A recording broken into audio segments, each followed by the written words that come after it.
నమస్తే రమగారు. నమస్తే జయ. రమగారు, అవసరమైనప్పుడు మనం ఖచ్చితంగా ఎదుటివారి సలహాలు సూచనలు తీసుకుంటాం.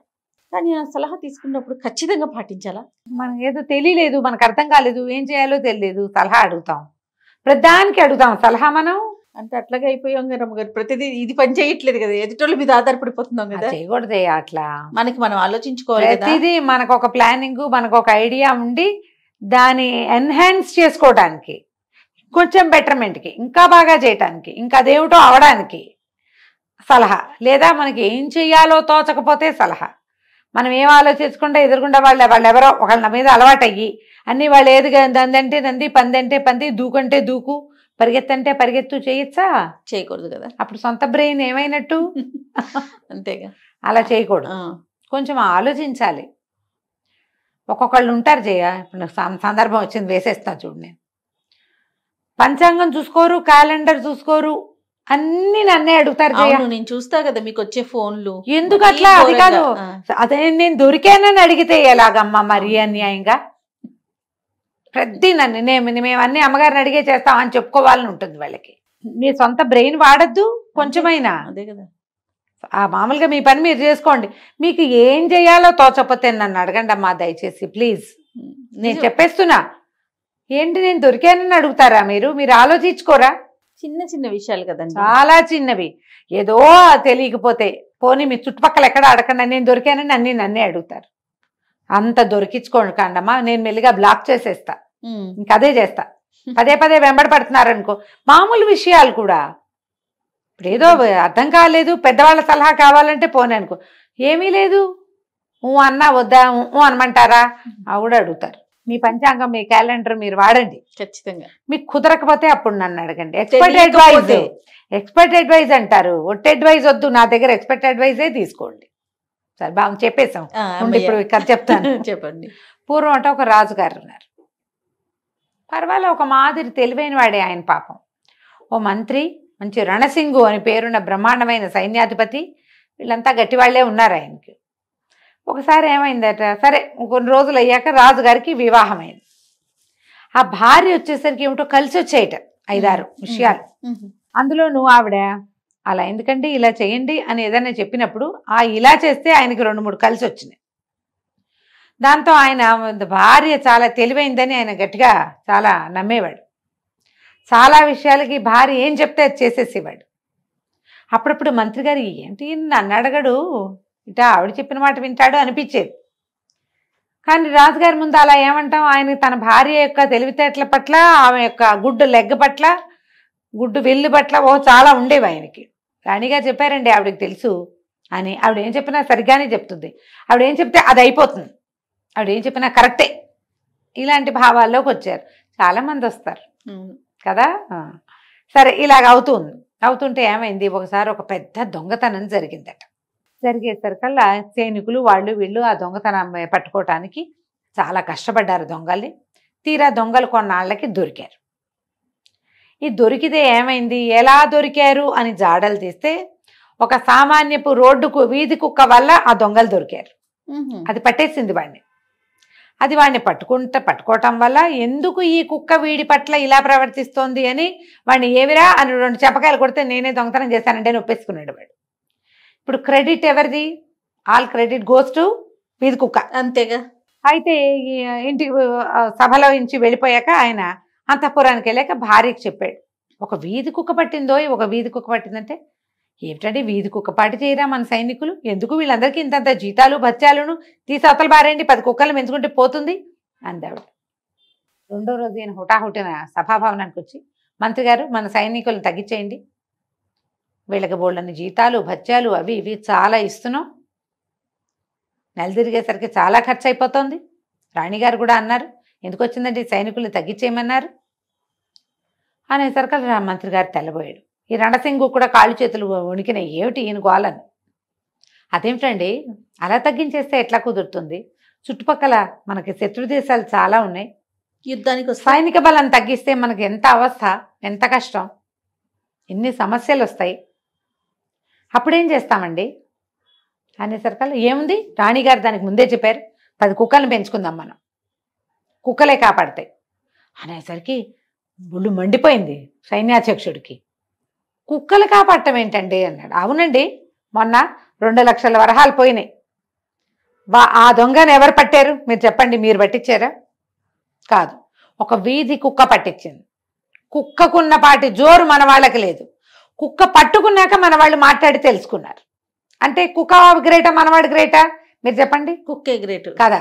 కాబట్టి ఇప్పుడు కుక్కలు పెంచుదాం, కుక్కల్ని పెంచండి, కుక్కల పెంపకందారులని హైర్ చేయండి. కుక్కలకి ట్రైనింగ్ ఇచ్చేవాడు, వాడికి అన్నం పెట్టేవాడు, వాడిని బయటికి తీసుకెళ్లేవాడు, వాడిని కాపాడేవాడు, వాళ్ళు కావాలి మనకి. సైనికులందరినీ తీసి అవతల పారేయండి అన్నారు. ఈయన అడిగాడు సర్వసైన్యాధ్యక్షుడు, మరి సైనికులు లేకపోతే నేనెందుకండి అన్నాడు. మీరు కూడా ఇంటికి వెళ్ళిపోండి అన్నాడు రాజు. మంత్రి గారు ఎటు మాట్లాడలేకపోయాడు. సైన్యాధ్యక్షుడు చూస్తే వాడు పళ్ళు పిండేస్తున్నాడు. ఏం చేసేస్తాడో. రాజు మీద ఏదైనా రివల్యూషన్ తేవాలంటే సర్వసైన్యం మొత్తం జనమంతా అతని చేతిలో ఉంటారు. అవునవును. ఈయన జాగ్రత్తగా ఊరుకోబోయా అంటుంటే ఊరుకోమంటారండి. నీకంటే కుక్క నయం అంటున్నాడు రాజు. మాకంటే కుక్కలు నయమైతే కుక్కల్ని పెంచుకోండి మీరు, మేము చేయం. మాకు మీ జీతాలక్కల బచ్చాలక్కల మొత్తం 1,00,000 సైన్యం తీసిపారేశారు. సైన్యాధ్యక్షుడు ఇంటికి వెళ్ళిపోయాడు. అక్కడి నుంచి ఇక వీధిలో ఎక్కడెక్కడి కుక్కల్ని చేర్చారు రాజస్థానంలో. మనుషులకి బోళ్ళు జీతాలు ఇవ్వాలి, భత్యాలు ఇవ్వాలి, పిఏలు, డిఏలు, ఎంఏలు, ఎఫ్ఏలు ఎన్ని ఇవ్వాలి? మరి వాటికి ఏమక్కర్లేదు. కుక్కలకి ఏమి ఇవ్వాలి? అన్నం పెడితే చాలు, అంతే. వేటకి తిండి, కొంత పోషణ, అంతే కదా. కుక్కను పోషిస్తే అది మన వెనకాల తిరుగుతుంది. ఒక సైనికుడు అయితే వాడికి ఇల్లు ఇవ్వాలి, వాడి ఆయుధాలకి పదును పెట్టించాలి మనమే, వాడికి కవచం గివచం మనమే ఇవ్వాలి, బల్లెం గిల్లెం మనమే ఇవ్వాలి, వాడి తిండి తిప్పలు, వాడికి దెబ్బలు తగిలితే దాని వైద్యం, వీటికేముంది? అవే నాలుగుతో నాకు సగం వైద్యం చేసుకుంటాయి. కుక్కలు పెంచేశారు. రాణిగారు చాలా సంతోషంగా ఉండేది. రాజ్యం అంతా కుక్కమయంగా మారింది. పై రాజ్యాల నుంచి కూడా కుక్కల్ని తెప్పించారు. అయిందా? 2 నెలలు గడిచేసరికి ఎక్కడి నుంచో ఒక యుద్ధ వేరి మోగింది. శత్రువులు ఎవరో వచ్చారు. మంత్రి గారు పరిగెత్తుకొచ్చాడు రాజుగారి దగ్గరికి. శత్రువులు మన మీదకి వస్తున్నారంటే ఉందిగా మన కుక్క సైన్యం, దించండి అన్నారు. కుక్కలన్నిటి తీసుకుపోయారు యుద్ధరంగానికి. వాళ్ళేం చేశారు అవతల వాళ్ళకి తెలుసు ఈ కుక్కలకి తియ్యటి రొట్టెలు ఇష్టం. ఒక్కొక్క కుక్కకి 3-4 రొట్టెలు చొప్పున పడేశారు. కుక్కలన్నీ రొట్టెలు తినేసి తోకాడిస్తూ ఎవరేం పెడితే కుక్క వాళ్ళకి తోకాడిస్తుంది. అంతే కదా. వాడు రాజుకు శత్రువు, కుక్కకు కాదుగా శత్రువు. పైగా డాగ్ ఫ్రెండ్లీని డాగ్స్ గుర్తుపడతాయి. నీకు అనుభవం ఉందా? కుక్క అంటే భయమా జయ? చాలా భయం. నాకు అస్సలు భయం లేదు జయ, అస్సలు భయం లేదు. మా ఇంట్లో బాగా వాకిట్లో కుక్కలు ఉండేవి. ఇంట్లో ఉన్న వాకిట్లోనే ఉండేవి. అక్కయ్యలు అందరి దగ్గర కాదులే, 2-3 దగ్గర ఈ పొమేరియన్లు అవి ఇవి ఉండేవి. ముద్దు కుక్కలు ఉన్నాయి మా దగ్గర, పెద్ద కుక్కలు ఉండేవి చిన్నప్పుడు. మమ్మల్ని చూస్తే కుక్కలు తోకాడిస్తాయి. నాతోటి ఏమి శత్రుత్వాన్ని వహించవు, ఎందుకంటే నా భయం లేదు. కుక్కను చూసి నీవు బెదిరొచ్చింది అనుకో, నీ లోపల నుంచి ఒక ఎంజైమ్ వస్తుంది, అది వాసన వస్తుంది కుక్కకి. అవునా? భయపడితే తెలుస్తుంది దాన్ని. ఎవరింటికి వెళ్ళినా నేను షూట్ కోసం వెళ్తే ఫస్ట్ క్వశ్చన్ ఇదే, కుక్కుందా? అమ్మ కుక్కుంటే కొంచెం కట్టేయరా ప్లీజ్ అని. చాలా భయం. నాకు అసలు భయం లేదు. ఇప్పుడు డాగ్ ఫ్రెండ్లీ వాడిని కుక్క గుర్తుపడుతుంది. కుక్కకి తిండి పెట్టాలని కోరుకుంటుంది. నాకే అన్నం పెట్టేస్తాను, నేను పెరుగన్నం పెడతాను జయ, పాలు అన్నం పెడతాను. రాత్రిపూట ఎక్కువగా అన్నం మిగిలిందంటే అన్ని పాలు పోసి వాకిట్లో ఏదో ఒక బౌల్లో పెడతాం, ఏదో ఒక కుక్క తింటుంది. వీధి కుక్కలు చాలానే తిరుగుతాయి కదా, ఏం పెద్ద ఇంట్లోకి ఎత్తుకునే ముద్దు లేదు నాకు. అదే, కానీ కుక్కను చూస్తే ఒక సంతోషం, ఇష్టమే నాకు. వాకిళ్ళల్లో మా ఇంట్లో ఉండేవి. ఇక అట్లా అలవాటు అనమాట. అందరికీ ఉంటుంది ఇలాంటి అలవాటు. కుక్కకి అన్నం పెట్టే అలవాటు చాలా మందికి ఉంటుంది. ఎత్తుకుని ముద్దులాడే వ్యవహారం వేరనుకో, అంత లేదు, ఇది ఉందన్నమాట. అయితే ఈ అవతలవాడు డాగ్ ఫ్రెండ్లీ వాటికి తెలిసిపోయింది. శుభ్రంగా రొట్లన్నీ తినేసి పోయి అక్కడ కూర్చున్నాయి అవి. వీళ్ళు పిలిస్తే వస్తాయి, లేకపోతే రావు. అక్కడే తిరుగుతుంటే వాడే పెడతాడు ఇంకో 2 రొట్లు. ఏం చేయాలి ఇప్పుడు? మీ కుక్కలన్నీ వెళ్ళి అక్కడ కూర్చున్నాయండి అన్నారు. ఏం చేయాలో తెలియలే. వాళ్ళే కట్టేశారు శత్రు సైనికులు. ఊళ్ళోకి వచ్చేసారు. రాజుగారు నిర్ఘాంతపోయాడు. ఇప్పుడు ఏం చేయాలి? సైనికులు ఎక్కడి నుంచి వస్తారు అనగానే మంత్రి గారు అన్నారు, రాణిగారిని సలహా అడగండి, వారు చెప్తారు, వాళ్ళు అన్ని సలహాలు చెప్పగలరు, వారు చాలా సమర్థులు, రాణిగారికి తెలిసినంత ఎవరికీ తెలియదు. పైగా వారు వచ్చాక మీకు బాగా కలిసి వచ్చింది కూడాను, వెళ్ళి అడగండి అనేసరికి ఆవిడ దగ్గరికి వెళ్తే ఆవిడ అంది, సైన్యాధ్యక్షుడిని అడగాలండి, నన్ను అడిగితే యుద్ధం సలహా నేనెట్లా చెప్తాను? ఏదో మాట వరుసకి చెప్పా కుక్కలు తెచ్చుకోమని అంది. అయిపోయిందిగా. నేను పరిగెత్తుకుంటూ మళ్ళీ వెనక్కి వచ్చాడు. మన సైన్యాధ్యక్షుడు ఏడి అన్నాడు. ఎక్కడన్నాడు సైన్యాధ్యక్షుడు 2 నెలల క్రితం పీకేశారు ఆయన. అదే వాళ్ళు కాస్త ఊళ్ళోకి వచ్చేసారు శత్రువులు. రాజు లబో దిబో మంత్రి చేతులు పుచ్చుకున్నాడు. ఇంకెప్పుడు రాణిగారి సలహా అడగను, ఏదో ఒకటి చేసి ఈ గండం గట్టెక్కిచ్చు, మరొక్కసారి రాణిగారి సలహా అడగను. ఆవిడ చెప్పింది ఏది నేను చేయను అనగానే ఈయన ఏం చేశాడు, వేయలేసాడు. కుక్కలన్నీ పరిగెత్తుకొచ్చాయి. వాటిని తోలుకుంటూ వచ్చిన సర్వసైన్యాధ్యక్షుడు లోపలికి వచ్చాడు. మీకు తెలియజేయడానికి ఇంత చేయవలసి వచ్చింది ప్రభు, మన సైనికులే 2 నెలలుగా మీరు జీతం భత్యం ఇవ్వకపోయినా మంత్రి గారు పోషించారు వాళ్ళని సొంత ధనంతో అని చెప్పారు. రాజుగారికి బుద్ధి వచ్చింది.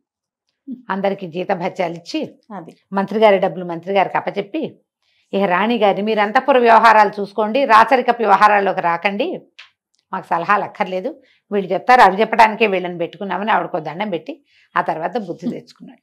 బాగుంది. సలహా ఎవరిని అడగాలో వారిని అడగాలి అంతే. అప్పుడప్పుడు రేర్గా ర్యాండమ్ సలహా కూడా ఉపయోగపడచ్చు. అలాగని ఎవ్రీ టైము ర్యాండమ్ థింగ్కి వెళ్ళకూడదు. పిడికి బియ్యానికి ఒక మంత్రం కాదు అంతే. కథ కంచికి మన ఇంటికి. నమస్తే రమ్మగారు, చాలా బాగుంది. నమస్తే జయ. నమస్తే రమ్మగారు. నమస్తే జయ. రమ్మగారు, జానపద గాథలు చెప్పుకుంటూ ఉన్నాము, ఒకటి చెప్పండి. రాజుల కథలు చెప్తాం. మణిపుర రాజ్యానికి వీరసేనుడని ఒక రాజుగారు ఉండేవారట. ఆయనకి లేక లేక ఒక కూతురు పుట్టాక రాణిగారు గతించాడు. ఒకతే పిల్ల, అమ్మాయి పేరు చంద్రముఖిట. చూడ్డానికి నిజంగానే చంద్రముఖిలాగానే చక్కగా ఉండేది. వయసుతో పాటు పిల్లకి అల్లరి అవి బాగా పెరిగినాయి. ఏకపుత్రికలకి ఇవి ఉంటాయి, తల్లి లేదు అందులో, ఎప్పటికీ వాళ్ళు పెద్దవాళ్ళు అవ్వరు, చిన్నపిల్లలుగానే ఉంటారు, ఆడకాయితనమే ఉంటుంది, తల్లి కూడా లేదు. దాంతో అమ్మాయిది ఆడిందాట పాడింది పాట. తండ్రికి కూతుళ్ళవేవి సాధారణంగా తండ్రులకు తప్పులుగా తోచవు, అని నచ్చుతూ ఉంటాయి.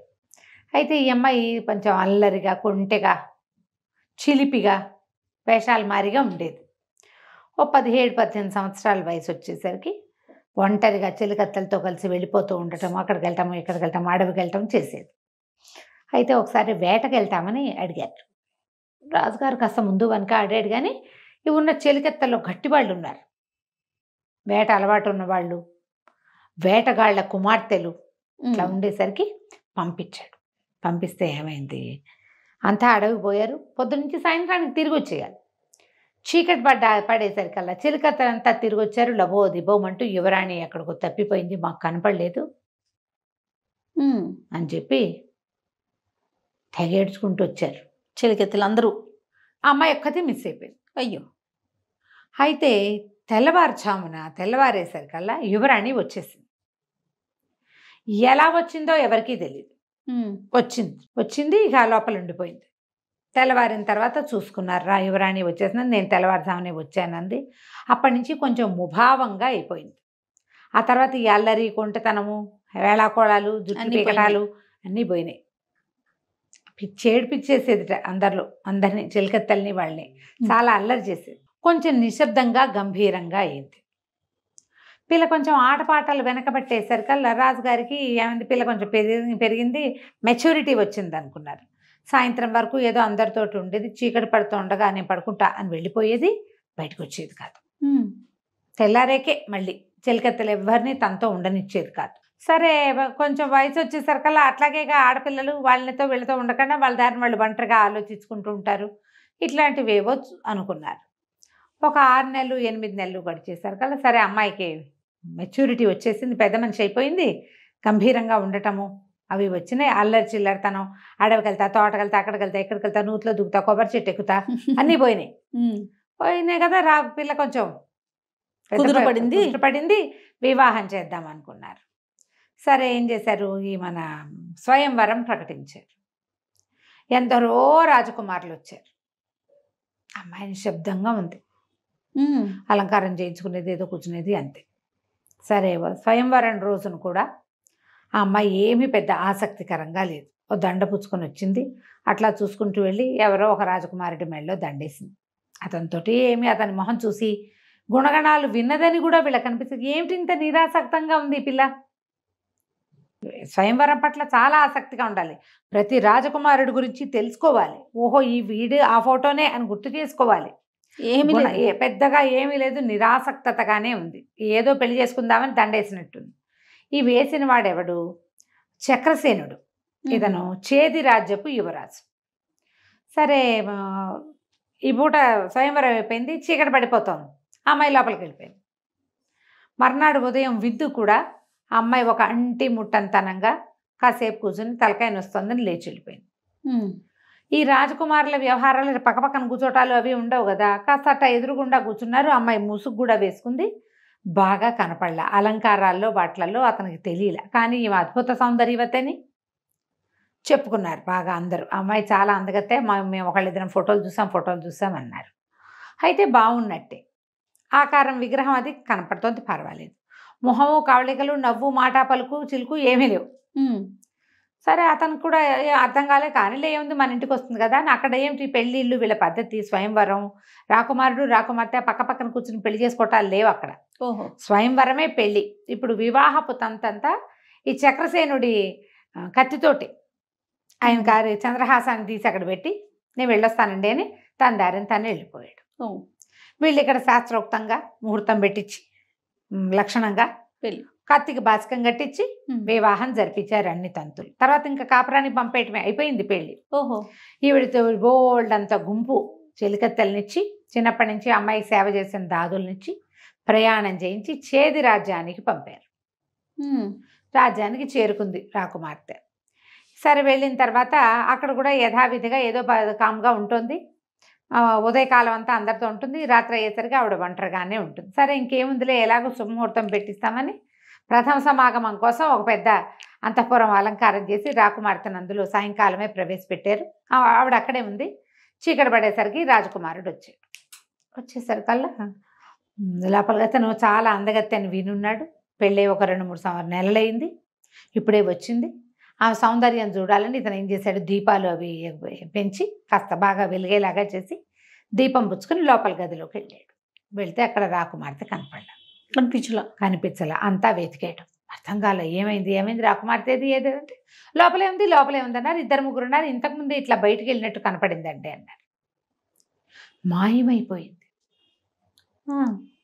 ఇదేమిటి ఇట్లా మాయమైపోయింది? ఈవిడికి ఒక క్లోజ్ చెలికత్తుంది మాలతి, కొంచెం నిశ్శబ్దంగా ఉంటుంది కానీ పెళ్ళిట చెప్పకుండా వెళ్ళే రకం అమ్మాయి కాదండి. కాస్త కామ్గా ఉంది, ఇదివరకు అల్లరి చిల్లరగా ఉండేది, ఇప్పుడు చిలిపితనం తగ్గింది, బాగా పెద్ద తరహాగా ప్రవర్తిస్తూ అసలు నాకు తెలియకుండా అంతఃపురం అడుగు దాటు బయట పెట్టదు. పైగా మా ఊళ్ళో అయితే అన్నీ తెలుసు, మీ ఊళ్ళో మా పిల్లకేం తెలుసు? రాకుమార్తెకి ఏం తెలియదు కదా ఇక్కడ. ఎట్లా మాయమైంది అర్థం కాల. రాజు రాణి ఆశ్చర్యపోయారు. చిలికత్తలంతా లబలబలాడిపోతున్నారు. ఏం చెయ్యాలో తెలియలా. తండ్రికి ఏం చెప్పాలి? ఈ పిల్ల ఏమైపోయింది? మొదటి రాత్రి నాడు మిస్ అయిపోవటం ఏమిటి? వాళ్ళు గింజుకుంటున్నారు వాళ్ళలో వాళ్ళు. ఏం చెయ్యాలో తెలీదు. పరిమితమైన సైన్యమే వచ్చింది ఆవిడతోటి. వాళ్ళంతా ఏదో కుర్రాళ్ళు కానీ ఇట్లా కొత్త రాజ్యంలో అటు ఇటు వెతకగలిగే సత్తా ఉన్న వాళ్ళు కాదు. ఈ చక్రసేనుడికి నేనే వెళ్ళి వెతుకుతాన్ని ఓ గుర్రం వేసుకుని వెళ్ళాడు. అంతఃపురం చుట్టుపక్కలంతా చూశాడు. కోట దాటి అట్లా అడవి వైపుకు వెళ్తుంటే ఒక ముసలమ్మ కనపడింది ఆయనకి. అవ్వ, ఒక రాజకుమార్తెని ఏమన్నా చూసావా? ఇట్లా మేలు ముసుకేసుకుంది, పువ్వులు జడి వేసింది అని అడిగితే, ఇటువైపు ఎవరో వెళ్ళారు చాలాసేపటి క్రితం, నేను చూడలేదు, నన్ను ఎక్కించుకో, నేను చూస్తాను, ఇద్దరం కలిసి వెతుకుతాం. గుర్రం ఎక్కించుకున్నాడు ఆ ముసలమ్మని. ఇద్దరు కలిసి బోల్డంత దూరం వెళ్ళారు. వెళ్ళిన తర్వాత ఇంకా అయిపోయింది, నా పని ఆయన పడుకుంటాను నేను. ఈయన కూడా కాసేపు పడుకుందాం అనుకున్నాడు. సరే ఏదో చెట్టు కింద ఆపాడు. ఒక చెట్టు కింద ఆ ముసలమ్మ చెట్టు కింద పడుకుంది, ఇతను చెట్టు కింద పడుకున్నాడు. తెల్లారు లేస్తే ఆ ముసలమ్మ తనకి కనపడలే, ఎప్పుడో లేచి వెళ్ళిపోయి ఉంటుంది. సరే ఇతను తన ఊరు నుంచి బాగా దూరం వచ్చేసానని తెలిసింది చక్రసేనుడికి.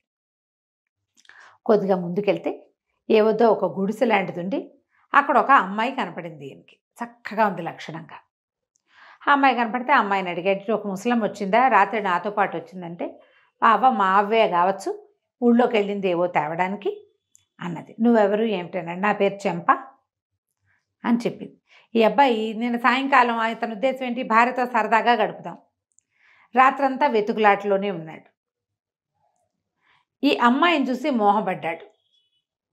చాలాసేపు కబుర్లు చెప్పుకున్నాడు అక్కడే కూర్చొని. అమ్మాయి ఏం చేసింది, తినడానికి ఏవో 2 కాయలు పట్టుకొచ్చి ఇచ్చింది. నేను ఇక్కడే ఉంటాను, అప్పుడప్పుడు రమ్మంది. ఇతను ఇక అంతఃపురం అంతా వెనక్కి వెళ్ళిపోయాడు. అంతఃపురం అంతా వెతికారు, ఎక్కడా ఏమీ దొరకలేదు.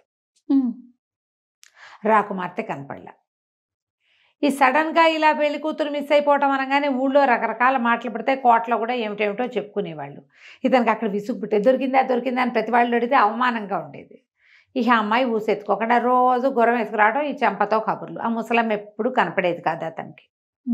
అవ్వ ఊళ్ళోకి వెళ్ళింది, అవ్వ చెరులోకి వెళ్ళింది, అవ్వ బట్టలు ఉతకడానికి వెళ్ళింది, అవ్వ ఏదో చేయడానికి వెళ్ళింది. ఈ చెంపతోటి ఎవరు లేపడం, ఏకాంతం దొరికేసరికల్లా చల్లగా ఆ అమ్మాయితోటి స్పెండ్ చేయడం మొదలుపెట్టాడు ఇతను.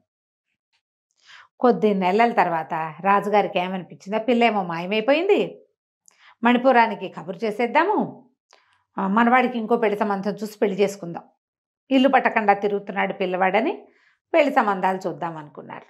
ఇతనికేమో ఈ చెంప కావాలి. సరే చెంపతోటి అన్నాడు, మన ఇద్దరం పెళ్లి చేసుకుందాము పట్టు. మా అమ్మ నాన్న చెప్తాంటే వద్దు వద్దు, మనం ఎలాగూ గాంధర్విధిని వివాహం చేసుకున్నాం, నాకేమో నెల తప్పింది, ఇప్పుడు వద్దు, మెల్లిగా చెప్తూ కానీ అని చెప్పింది. మెల్లిగా ఈ చెంపకి నెలలు ఎక్కుతున్నాయి. ఈ మణిపురం నుంచి వచ్చిన ఈ రాజకుమార్తె చంద్రముఖి తాలూకు చెలికత్తెలంతా ఇక్కడే ఉండిపోయారు, ఎవరిని పంపల వెనక్కి. ఏం చేస్తారు, సమాధానం చెప్పాలి కదా, అక్కడికి వెళ్ళి ఉండిపోయారు.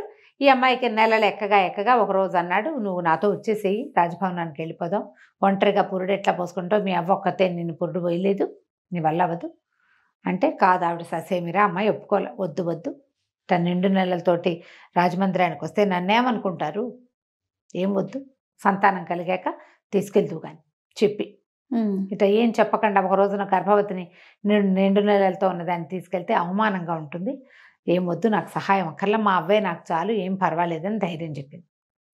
ఈ అబ్బాయి ఇంటికి వెళ్ళాడు. ఆ రోజు లేదు, మర్నాడు ఏదో ఇంట్లో రాజకార్యం ఉండి ఆగాడు. ఆ రాత్రి అతనికి ఒక రకమైన భయం వేసింది. ఇవాళ కనేస్తుందేమో చెంప, సహాయం లేకుండా ఆ అడవిలో ఏమవుతుందోనని ఏం చేశాడు, చంద్రముఖి చెలికత్తెల్లో మాలతి ఉంది కదా, మాలతి నువ్వు నాతోటిరా, ఒకరికి సహాయం చేయాలని ఆ మాలతిని గుర్రం ఎక్కించి తీసుకొచ్చాడు. తీసుకొచ్చేసరికల్లా ఆ గుడిసె దాకా వెళ్ళేసరికి, చెంప ఎక్కడ ఉంటుందో అక్కడ గుడిసె దాకా వెళ్ళేసరికల్లా లోపల నుంచి ప్రసవ వేదన పడుతున్నట్టుగా మూలుగులు వినపడంగానే ఇతను అన్నాడు, బయటగా నుంచుని, మాలతి నువ్వు లోపలికి వెళ్ళి సహాయం చేయమ్మాయి అన్నాడు. ఆ మాలతి లోపలికి వెళ్ళి కేవ్వమని పెద్ద కేకేసి, ఇతను హడిలిపోయి ఏమిట్రా అని లోపలికి పరిగెత్తికెళ్ళి చూస్తే ఇంకేముంది, అక్కడ నిప్పులు పడుతోంది, చెంప కాదు ముసలమ్మ. ఏ అవ్వనైతే మొదట ఇతను చూశాడో ఆ ముసలమ్మ, సంవత్సరం నుంచి ఆవిడ కోసం చూస్తున్నాడు, ఎప్పుడు కనపడని ముసలమ్మ అక్కడ నిప్పులు పడుతుంది. ఇక కళ్ళు తిరిగిపోయినాయి అతనికి. అయ్యో అవ్వా, ఏమిటి నీకు ఈ గతి, చంపేది అన్నాడు. నువ్వు బయటికి వెళ్ళు, తర్వాత చెప్తాను అని చెప్పింది. బయటికి వెళ్ళిపోయాడు. ఇంతలో ఒక 5 నిమిషాలు 10 నిమిషాలు గట్టి నొప్పులు వచ్చి ఆవిడకి ప్రసవం అయిపోయి ఆ ముసలమ్మకి మగ పిల్లవాడు బయటపడ్డాడు.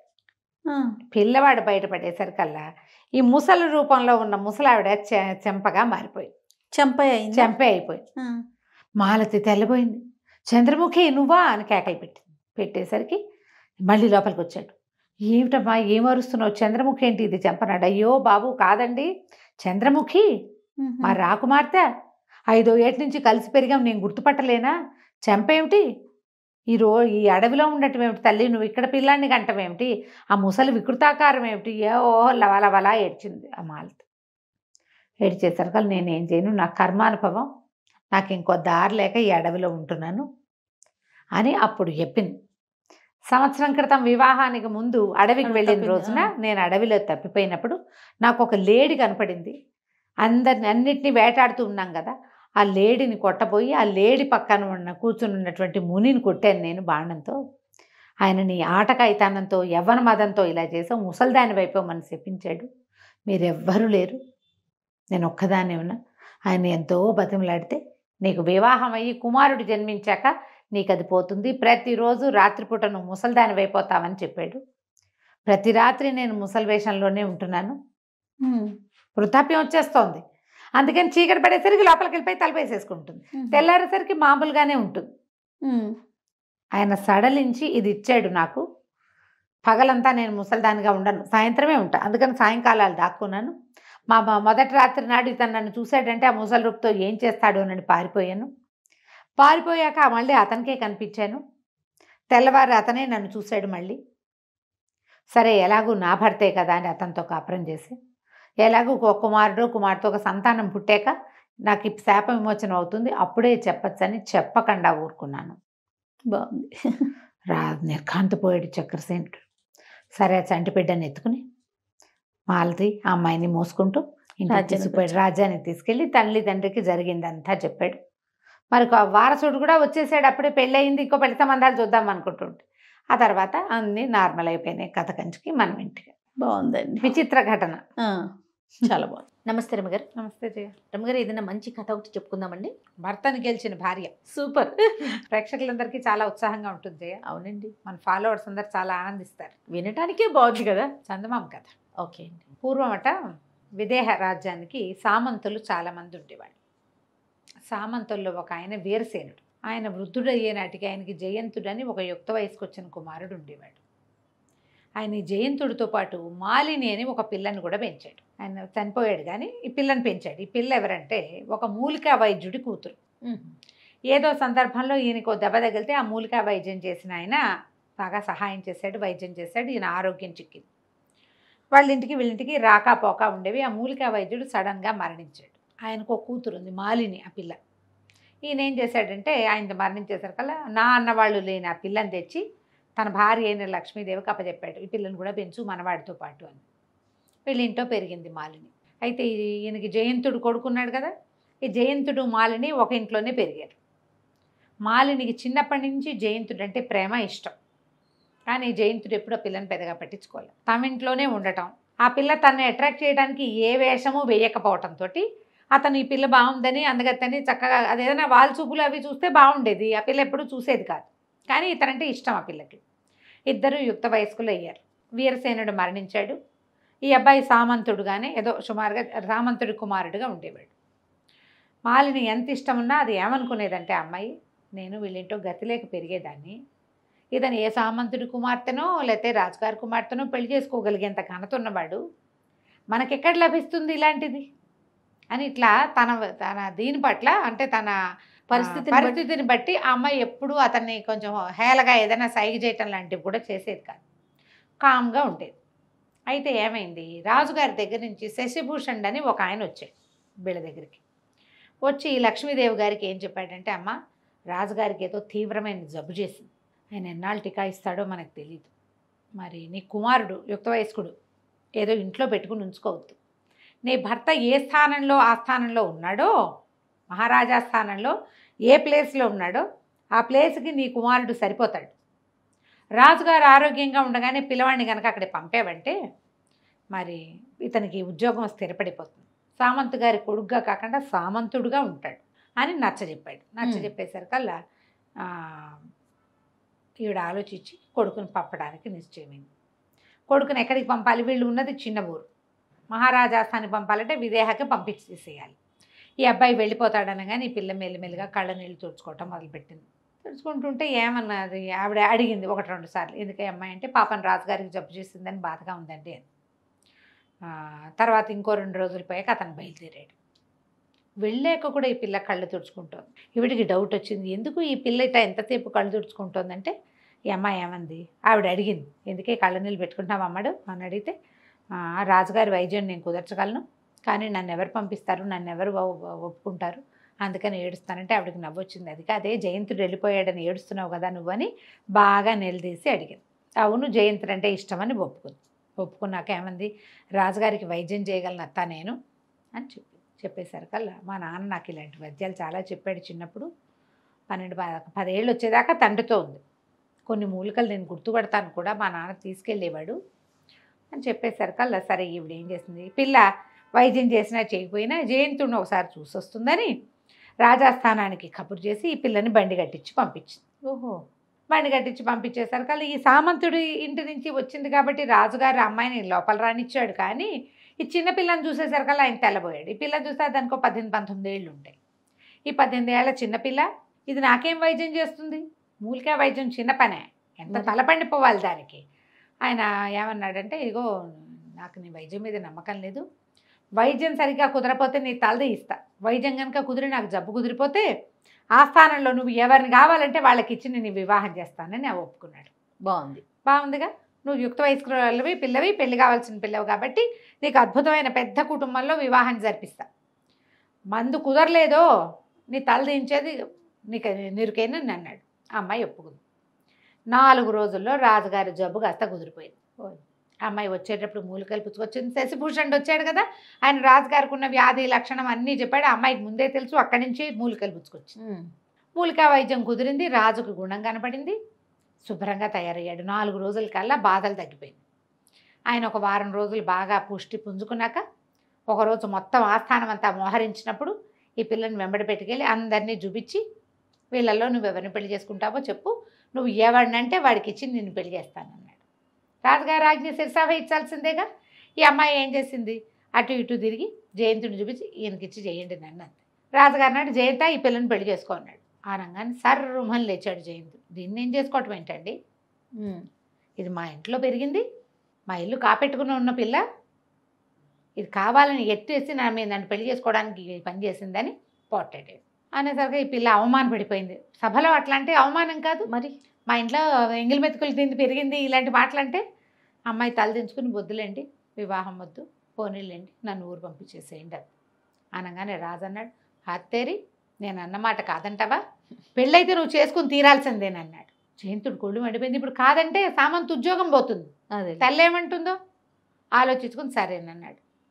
వివాహం జరిగిపోయింది. జరిగిపోయాక ఆ రోజు సాయంకాలం చెప్పాడు ఆయన, జయంతుడు ఏదో నన్ను పెళ్లి చేసుకుని సాధించాను అనుకుంటున్నావేమో, ఎప్పటికీ నువ్వు నా పెళ్ళానివి కాలేవు, రాజుగారి ముచ్చట కోసం పెళ్లి చేసుకున్నా కానీ నీతో కాపురం చేసే ఉత్సాహం నాకు లేదు, నువ్వెవరో నేనెవరో, ఎక్కడికి పోతావో పో అనేసరికి అలా పిల్ల అక్కడి నుంచి పిల్లేచాక వెళ్ళిపోయాడు. ఇల్లు వదిలిపెట్టి వెళ్ళేటప్పుడు ఉత్తరం ఏమని రాశాడంటే, నీవెప్పటికీ నా భార్యవి కాలేవు, నా ఉంగరం నీ చేతికి ఏనాడు వస్తుందో ఆనాటికి నువ్వు నా భార్య అనుకో, అది జన్మలో జరిగే పని కాదని ఊరు వదిలిపెట్టి వెళ్ళిపోయాడు. ఈ పిల్ల బేకమొహం వేసింది. ఇంతలో వాళ్ళ అమ్మ కూడా వచ్చిందిగా పెళ్ళికి. ఆవిడ ఎవరెవరో వీడు ఇంత పని చేశాడని పిల్లని బతిమలాడి ఏదో ఓదార్చింది. ఈ వెళ్ళిన జయంతుడు కాశీరాజు దగ్గర ఉద్యోగానికి చేరాడు. ఓహో, విదేహ నుంచి వెళ్ళిపోయాడు. సరే ఈ పిల్ల కూడా ఏం చేస్తుంది, ఇంకా నాకు ఇంట్లో ఉండబుద్ధి కావటం లేదు, ఎక్కడికైనా వెళ్తానని అమ్మాయి దేశాటనంకి మొదలుపెట్టింది. తీర్థయాత్రలు చేసేది, ఏదో కొంచెం డబ్బు ఇచ్చాడు రాజుగారు. అయితే వివాహం అప్పుడు రాజుగారు ఒక ఉంగరం ఇచ్చారు ఈ అమ్మాయికి. ఉంగరం ఇస్తే ఏమన్నారు, ఇంత పెద్ద ఉంగరం పెడుతున్నారు నాకని అన్నది. అనేసరికల్లా నీకు వద్దన్నప్పుడు నాకే ఇవ్వు అని అన్నాడు ఆయన. ఆయన వేలు ఉంగరం తన జబ్బు తగ్గించిన ప్రీతితోటి, నువ్వు నీకు వద్దనిపిస్తే ఇంకెవరికి ఇవ్వబోక నాకే ఇద్దుగానిలే అన్నాడు. సరే ఆ ఉంగరం పెట్టుకుంది వేలికి. ఆ అమ్మాయి కూడా దేశాటానికి బయలుదేరింది. క్రమంగా అటాటాటాట కాశీనగరానికి చేరింది. ఈ కాశీనగరంలో ఒక రాజకుటుంబానికి సంబంధించిన వాళ్ళు ఉన్నారు. ఆవిడ పేరు విమలాదేవి, భర్త లేడు, ఆవిడకి నీలవేణి అని ఒక కూతురు, పిల్ల బాగుంటుంది. ఈ జయంతుడు కాశీరాజ్యానికి వచ్చాక అతనికి దృష్టి ఈ నీలవేణి మీద పడింది. ఈ అమ్మాయిని వివాహం చేసుకుంటానని కబురు చేశాడు. చేస్తే వాళ్ళు ఇంకా ఒప్పుకోలే. వీళ్ళు చాలా సామాన్య కుటుంబీకులు, అవతానికి రాజకుటుంబమే కానీ ఆస్తి స్వాస్థ్యం ఉన్నవాళ్ళు కాదు. కానీ జయంతుడికి పెళ్ళయిందని, పెళ్ళి ఇష్టం లేక దేశాంతరాలకు వచ్చాడని ఒక వార్త ఉన్నది వాళ్ళకి తెలుసు. ఈవిడ ఈ అమ్మాయి మన మాలిని అని ఆ విమలాదేవి గారింటికి చేరింది. ఓకే, దేశాటం చేస్తూ తీర్థయాత్రలు చేసుకుంటూ వీళ్ళింటికి చేరేసరికల్లా సరే ఆవిడ ఒక సందర్భంలో చెప్పింది, ఈ పిల్లాడు ఒక అబ్బాయి అడుగుతున్నాడు, అతనికి వివాహం అయిందంటున్నారు, అది ఇది అనేసరికల్లా ఇవి బాగా ఆలోచించుకుని ఏం చేసింది, వాళ్ళకి నిజం చెప్పేసింది, నేనే అతని భార్యని, ఓ పని చేయండి పిలిపించండి, ఈ అమ్మాయి మాట్లాడతాను, ఈ అమ్మాయితో మాట్లాడతానని అడుగుతున్నాడు, పిలిపించండి, నేను చెప్పినట్టుగా మాట్లాడితే చాలు, మీకు అనంతమైన సంపద మీ పరం చేస్తానని ఒప్పించుకుంటే సరే ఏం చేసింది, అతన్ని జయంతుడికి కబురు చేయించింది. జయంతుడు వచ్చి వీళ్ళతో మాట్లాడినప్పుడు సరే నీలవేణి పెళ్ళికి ఒప్పుకున్నట్టుగా ఒప్పుకుని ఏదైనా ఇవ్వమని ఏం చేసింది, తన ఉంగరమేమో అమ్మాయికి ఇచ్చింది. అమ్మాయికి ఇస్తే అమ్మాయి ఏం చేసింది, ఉంగరాలు మార్చుకుందాం మనం అని చెప్పేసి జయంతుడి ఉంగరాన్ని నీలవేణి తీసుకుంది. నీలవేణి దగ్గర ఉన్నటువంటి మాలినికి రాజుగారు ఇచ్చిన ఉంగరం ఉంది కదా, అది ఇతనికి ఇచ్చేసరికల్లా సరే వివాహం చేసుకుందాం అనుకున్నాం. ఇంతలో ఏమైంది, ఈ మాలిని చనిపోయినట్టుగా ఒక వార్త పుట్టించారు. ప్రయాగలో ఎక్కడో మాలిని మరణించిందని. సరే ఇతనేమనుకున్నాడు, మాలిని ఎలాగో మరణించింది, ఈ లోపల తల్లి ఉత్తరం రాసింది, ఉత్తరం రాసి మాలిని మరణించిందని వార్త వచ్చింది, మరి నువ్వు ఇంటికి వచ్చేసి అమ్మాయికి తిలోదకాలు అవి ఇవ్వాలి కదా, భార్య కదా అనేసరికల్లా ఇతను బయలుదేరాడు. తను బయలుదేరి తల్లి దగ్గర మరి వివాహం చేసుకోవాలని అమ్మ దగ్గరికి వెళ్ళాలి, వాళ్ళని కూడా రమ్మన్నాడు. విమలాదేవిని నీలవేణిని కూడా రమ్మన్నాడు, వాళ్ళతో పాటు మాలిని కూడా బయలుదేరి. ఇంతలో ఏమైంది, ఈవిని చూడ్డానికి లక్ష్మీదేవిని చూసి చాన్నాళ్ళయిందని రాజుగారు ఆ ప్రాంతం వైపుకి ఎటో విడిది చేయడానికి వెళ్తూ రాజుగారు శశిభూషణుడు ఇద్దరు కలిసి ఈ లక్ష్మీదేవి గారి దగ్గరికి వెళ్ళారు, జయంతుడు వాళ్ళ అమ్మ దగ్గర. అదే సమయానికి ఇతను వచ్చాడు. వచ్చేసరికల్లా మాలిని ఎలా ఉంది ఏమిటి అని రాజుగారు అడిగేసరికల్లా మాలిని చనిపోయిందన్న వార్త చెప్తే ఆయన చాలా బాధపడ్డాడు. అయ్యో నాకు వైద్యం చేసింది, ఎంత చక్కటి పిల్ల, జయంతుడికి ప్రాప్తం లేకపోయిందంటే శశిభూషణుడు అన్నాడు, జయంతుడు ఎట్లాంటి దురదృష్టవంతుడు, రాజు మాట నిలబెట్టలా, తల్లి మాట నిలబెట్టలా, భార్యని పోగొట్టుకున్నాడు. సరే ఈ మాటల సందర్భంలో ఈయన జయంతుడికి వేలుకున్న తన ఉంగరాన్ని చూశాడు రాజుగారు. ఆయనకి ఏం డౌట్ వచ్చింది, మాలిని చనిపోవటం ఏంటి, జయంతుడే దాన్ని చంపేశాడు. ఆ పిల్ల వేలికి నేను ఇచ్చిన ఉంగరం ఉంది. అమ్మాయి ఏం చెప్పింది, నా ఉంగరాన్ని మళ్ళీ మీకే ఇస్తానది, నేను పెట్టుకోలేకపోతే మీకే ఇస్తానది. నా దగ్గరికి రావాల్సిన ఉంగరం జయంతుడి వేలికి ఎలా వచ్చింది, జయంతుడి వేలికి ఎలా వచ్చింది అనేసరికల్లా వెంటనే జయంత చెప్పు, నిజం చెప్పు, నువ్వు మాలిని నువ్వు నా ప్రాణదాత, ఆ పిల్లని నువ్వు చంపేసి ఉంటావు, ఈ ఉంగరం నీ దగ్గరికి ఎలా వచ్చిందని చెడామడ అరిచాడు ఆయన. అరిస్తే ఇతను పెళ్లి సంబంధం మాట చెప్పకుండా ఎవరో ఒక అమ్మాయి ఎక్కడికో వెళ్తూ నా మీద విసిరేసిందండి నువ్వు కట్టు కథ ఏదో చెప్పబోయాడు. చెప్పినా రాజు నమ్మల. ఈ వీడే ఆ మాలిని ఏలుకోవటం ఇష్టం లేక ఆ పిల్లని చంపేసి ఉంటాడు, అందుకే దాని వేలు ఉంగరం వీడి దగ్గరికి వచ్చింది, లేకపోతే ఎట్టా వస్తుంది నీ దగ్గరికి.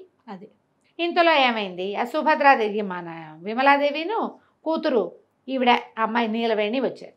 వచ్చేసరికల్లా మాట్లాడుకుంటే ఇతను ఈ అమ్మాయిని నేను వివాహం చేసుకోదలుచుకున్నానని చెప్పాడు. చెప్పేసరికల్లా ఆ అమ్మాయి ఏమంది, నేనేం వివాహం చేసుకోను, ఈయన నాకేం ఇవ్వలేదు, ఈ ఉంగరం ఈవిడ ఇచ్చిందంటే నేను ఎక్కడిచ్చాను నాకు తెలియదు అంటుంది అమ్మాయి. రాజుకు అర్థం కాల. ఇతను వీళ్ళ పేరు చెప్తాడు, వాళ్ళేమో మాకు తెలియదు అంటారు, నేను ఈ అమ్మాయికి ఉంగరం ఇచ్చానంటాడు, నాకేం ఉంగరం ఇవ్వలేదు, నా వేలికి ఉంగరం ఏమీ లేదంటుంది అమ్మాయి.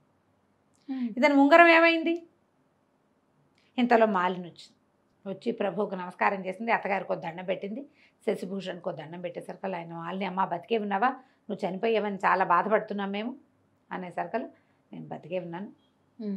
అయితే ఇతను అన్నాడు, నేను మాలిని కంటితోటి చూడలే ఇప్పటిదాకా, ఇప్పుడే చూస్తున్నా, ఆ ఉంగరం నా దగ్గరికి ఎలా వచ్చిందో నాకు అర్థం కావట్లేదు అంటే నేనే ఇచ్చాను, ఇదిగో ఈ ఉంగరానికి మారుగానే తన చేతికున్న ఉంగరం చూపించింది. ఆ చేతి ఉంగరం ఎవరిది, జయంతుడిది. వాడు ఏం చేశాడు, రాశాడు ఉత్తరం, నా ఉంగరం నీ చేతికి చేరితేనే నువ్వు నా భార్యమైనట్టు అని చెప్పాడు. ఇప్పుడు ఉంగరం చేస్తే భార్య అయిన ఒప్పుకోవాల్సిందే కదా, అంతేగా. నిర్ఘాంతపోయాడు అతను. ఆ అమ్మాయి ఏం చెప్పిందంటే, నాకు ఇంకో దారి లేకపోయింది, నేను కావాలని చేయకుండానే ఇలా జరిగింది, ముందు అతను పెళ్లి చేసుకునే ఉద్దేశంతో మీకు వైద్యం చేయలే, మీరు అన్నారు కాబట్టి నేను అతన్ని చూపించాను అనేసరికి జయంతుడు కూడా సర్దుకున్నాడు.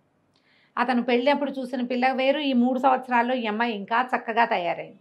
నీలవేణిని మాలిని పక్కపక్కన చూస్తే మాలిని బాగుందనిపించింది.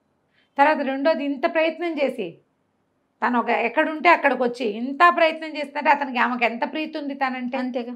దాంతో సర్దుకొని ఒప్పుకున్నాడు, నువ్వు నన్ను జయించావు, నువ్వు నన్ను గెలుచుకున్నట్టే, ఇప్పుడు ఇంత ప్రయత్నం చేసి ఆ ఉంగరం తన చేతికి వచ్చేలాగా చేసుకుంది, ఇప్పుడు వాళ్ళనైనా ఒప్పించుకుంది కదా. దాంతో రాజుగారికి దండం పెట్టి, మీరు చేసిన పెళ్ళిని నేను నిలబెట్టుకుంటాను, మాలిని నేను నిలుకుంటాను, నాతో పాటే ఉంటుంది, మేము ఇంకా భార్యాభర్తలుగా జీవిస్తామని రాజుకి అమ్మకి దండం పెట్టాడు. మాలిని ఏం చేసిందంటే తన అత్తగారు తనకి ఇస్తానన్న బంగారాన్ని అంతని ఈ నీలవేణికి ఇచ్చేసింది. ఎందుకంటే ఆమె వివాహం అవ్వాలి, వాళ్ళకి దగ్గర డబ్బులు లేవు కదా, మాట ఇచ్చింది కదా, అనంతమైన ధనం ఇస్తాను. ధనంతో వాళ్ళని కాశీ నగరానికి పంపించేసి ఈ మాలిని జయంతుడు కలిసి రాజుగారి సేవలో తరించడం కోసం మళ్ళీ విదేహ రాజ్యానికి వెళ్ళిపోయారు. కథ కంచికి మనం ఇంటికి. చాలా బాగుందండి. నమస్తే. నమస్తే రమ్మగారు. నమస్తే చెయ్య. ఏదైనా తమాషా కథ చెప్తారా? పూర్వం ఒక బ్రాహ్మడు ఒక ఆయన ఉండేవాడు, శుద్ధమతి ఆయన పేరు. ఈయన కాశీలకు వెళ్ళి చదువుకొచ్చాడు. కాశీలో చాలా సంవత్సరాలు చదువుకుని 10వ ఏట వెళ్ళిపోయి 40 ఏళ్ళు కాశీలో చదువుకుని 50వ ఏట స్వగ్రామానికి వచ్చాడు. సరే అంతా పరమ విద్వాంసుడు, చాలా గొప్పగా చదువుకున్నాడు. ఆయన దగ్గర బోళ్ళంతమంది శిష్యులు చేరారు. చుట్టుపక్కల వాళ్ళు ఎవరో ఆయనకు ఒక పిల్లనిచ్చి పెళ్లి చేశారు. ఆ కాలంలో ఇలాంటివి జరిగేవి. ఆ అమ్మాయికి 14 ఏళ్ళు 13 ఏళ్ల పిల్లనో చేశారు. పిల్ల పెద్దదయ్యాక కాపురాన్ని తెచ్చుకున్నారు. కానీ ఆయనకి తన పెద్దవాడు పిల్ల చిన్నపిల్ల అని చాలా అనుమానంగా ఉండేది భార్య మీద. కొంతకాలం గడిచినా కూడా భార్య అంటే అనుమానం. ఆ అమ్మాయి ఏమో అందరితోటి చక్కగా నవ్వుతూ మాట్లాడేది. వాళ్ళ మంది శిష్యులు ఉండేవాళ్ళు వాకిట్లో చదువుకోవటానికి, అందరితో నవ్వు మొహం పెట్టి మాట్లాడేది. ఆ పిల్ల సహజంగానే నవ్వు ఫేసు. అయితే ఏమైంది, ఈయనకి చాలా కోపం వచ్చేసింది ఒకనాడు. ఎప్పుడో భార్య నవ్వుతోందని, ఏదో పిల్లలు అల్లరి మాటలేవో కొంటి మాటలు మాట్లాడి ఏవో వస్తువులు పడేసి చేస్తుంటే ఆవిడ అందరితో పక్క నవ్వేసరికి నవ్వుతోందని ఓర్చుకోలేక భార్య మీద అనుమానంతో ఇల్లు విడిచి వెళ్ళిపోయాడు ఆయన. పెళ్లి చేసుకున్నాడు అనవసరం కానీ అనుమానస్తుడు వెళ్ళిపోయాడు. వెళ్ళిపోయేసరికల్లా ఈయన ఇల్లు విడిచి వెళ్ళిపోతుంటే ఆయన ఎక్కడికి వెళ్ళిపోతున్నాడో తెలియక నలుగురు సీనియర్ శిష్యులు ఈయన వెనకాల పడ్డారు. ఆయన ఎక్కడెక్కడెక్కడెక్కడో నడిచి వెళ్ళిపోయాడు. వీళ్ళు కూడా ఆయన వెళ్ళిన మార్గం వెతుక్కుంటూ ఆయన వెనకాల పడిపోయారు. పోతే ఒక గ్రామం దగ్గర కలుసుకునేసరికల్లా ఏమిట్రా నేను నా పెళ్ళాం మీద అనుమానంతో వెళ్ళిపోతుంటే మీరంతా నా వెంట పడ్డారు పోండి అన్నాడు. అనేసరికి వాళ్ళు అన్నారు, అయ్యో గురువుగారు ఎంత మాట అండి, మహా ఇల్లాలు ఆవిడ మీద అనుమానం ఏమిటండి, మేము ఆవిడతోటే ఉంటాం, మేము ఆవిడ గుణం కనిపెట్టమా, అసలు ఉంటుంది కాదండి, ఆవిడ చాలా మంచిది, ఉత్తమ ఇల్లాలు, తల్లి లాంటిది మాకు, మీరు ఇంత మాట అనుకోకండి, పదండి మనం వెనక్కి వెళ్ళిపోదాం, అసలు ఆవిడ పేరు మీద మీరు ఇట్లా అనటానికే వీల్లేదు, ఆవిడ ప్రవర్తన బాగుండకపోతే అందరు ఇంతమంది పిల్లలు ఆవిడతోటి ఎట్టా బాగుంటారండి అని బాగా నచ్చజెప్పారు.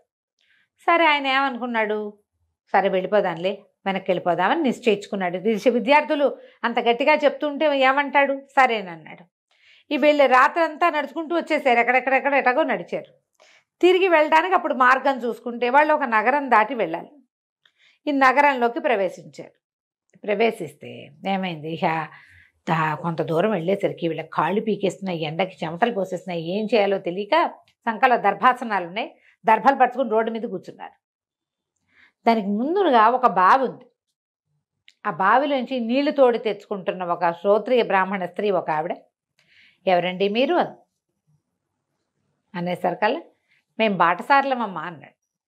మీరేం బాటసార్లు అని 2 అడుగులు, అయితే పరదేశులమమ్మ అన్నాడు. మీరు పరదేశులు కాకేనాయనా భలే చెప్పారు అని వెళ్ళిపోయింది.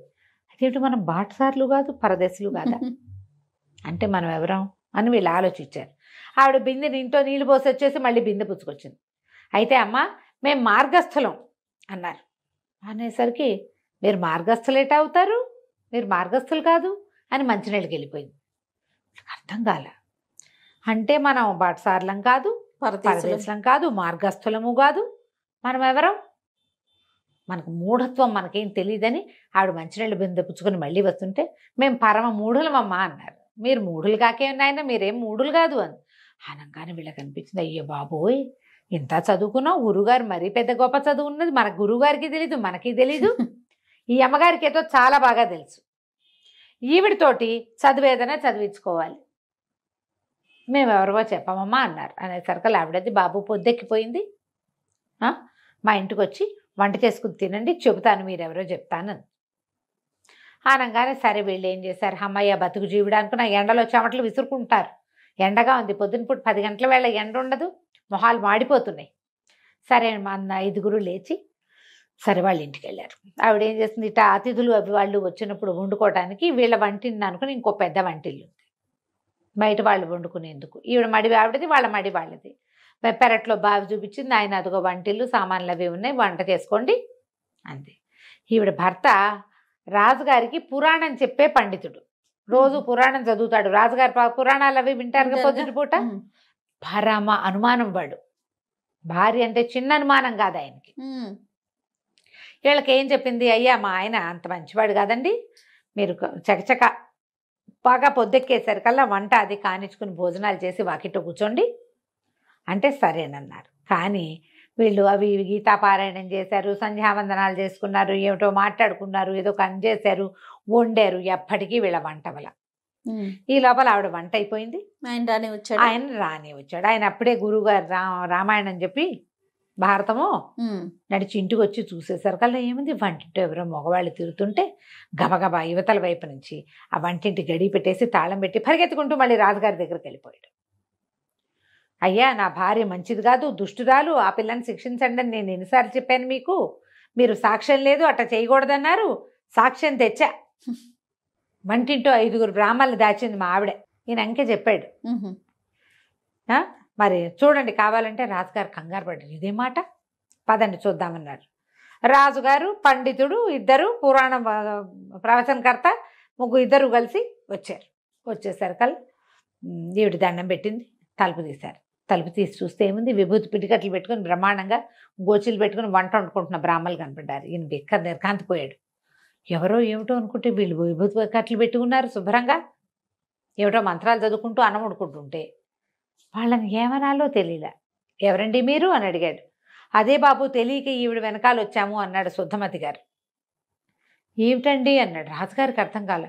అవునండి, మేము ఎక్కడి నుంచో వచ్చాము, మా ఊరు వెళ్ళబోతున్నాము, అక్కడ కూర్చున్నాము, కూర్చుంటే మేము మార్గస్థలం అంటే మీరు మార్గస్థులు కాదంటుంది, పరదేశులం అంటే పరదేశులు కాదంటుంది, బాటసారులు అంటే బాటసారులు కాదంటుంది, యాత్రికులు ఉన్నారు, బాటసారులు యాత్రికులు ఏది కాదంది, ఏది కాదంది, మూఢులం అంటే మూఢులం కూడా కాదంటోంది.